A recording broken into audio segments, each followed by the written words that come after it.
I've been hearing reports as well as been reading articles about how the mainstream media has been talking about the possibility that Joe Biden may potentially concede for the Democratic nomination in 2024.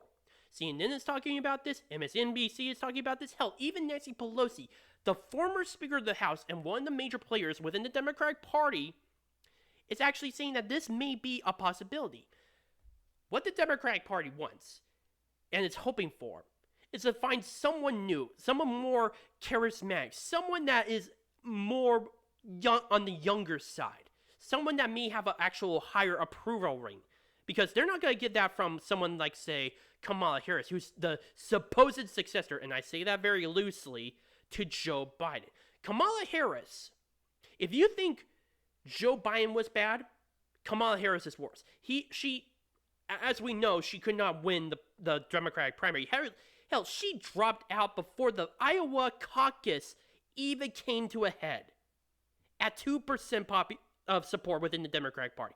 2%. And now, as VP, she's now known as the worst vice president in recent history, according to polls. So the Democratic Party has been trying to come up with someone else new. Maybe potentially Gavin Newsom. And I'm here to tell you with this video, that is not going to happen, or at least I do not believe that's going to happen. Here's a few things to understand. First, about the Democratic Party. What other people do they have in terms of not just being on the younger side, but also being more charismatic? Someone to really invigorate the voters. Not simply the socialists, not simply the neolibs, but someone who actually invigorates that core support within the Democratic Party. The average Joe liberals. No one except Robert F. Kennedy Jr. And he is hated by the neolibs. He is hated by the establishment. Now, say as much about him as you want, with him being in favor of a gun ban, which I honestly do not like. But he is considerably more likable and is more it has more respect from a lot of Americans, whether they're from the left or the right, than anyone does. Gavin Newsom doesn't have that support. Joe Biden doesn't have that support, and Kamala Harris does not have that support. But the neolibs, the people who are in control of the Democratic Party, will not allow him near the nomination. They would prefer, again, to have someone like Gavin Newsom. But last time I checked, he's not exactly the most loved person within the Democratic Party. Don't get me wrong, he has his own support. I mean, after all, he is the governor of California, but this is California we're talking about. A Democrat is basically guaranteed to win there, no matter what. Hell, he also has his own baggage issues when it comes to COVID-19, the lockdowns, and the fact that he became a hypocrite during those times of just violating his own decrees when it came to those lockdowns. But I'm digressing at that point. Who else is there besides that?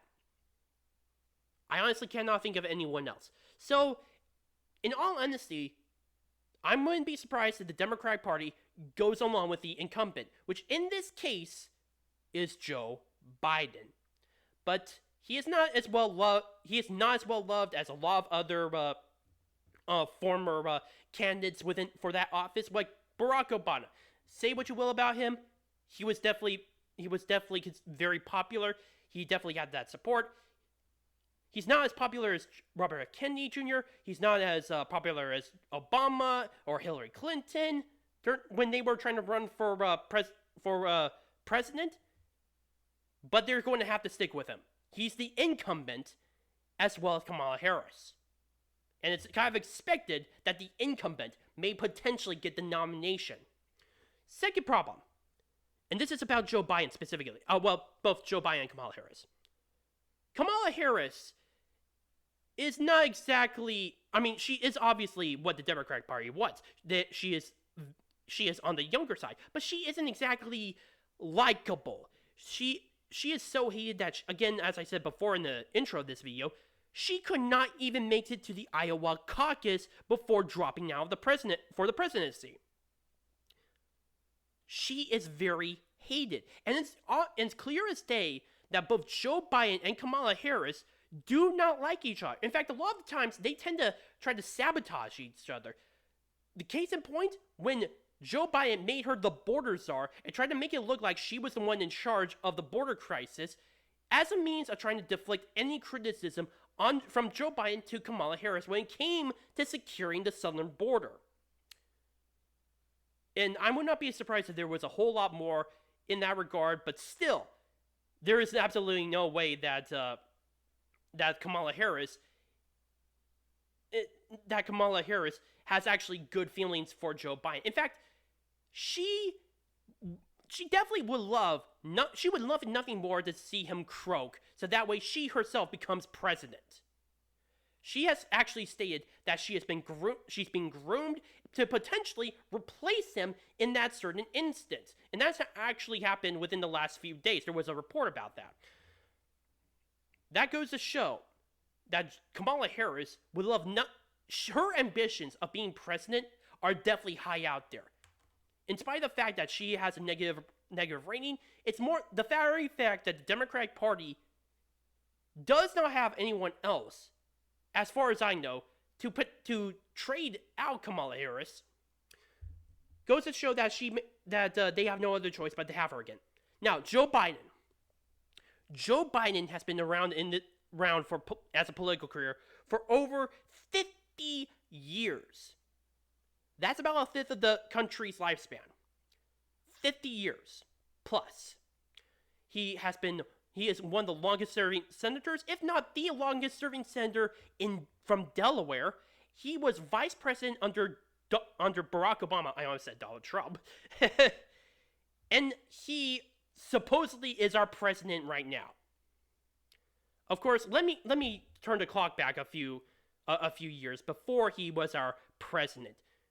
He was the vice president under Barack Obama, and it was suspected that Hillary Clinton would win, and she was a major establishment figure. But then, lo and behold, Donald Trump, an outsider and a vocal opponent against the establishment, comes in and basically wrecks not only the establishment, but the entire legacy of Barack Obama, of Joe Biden, of Hillary Clinton, of many of those people.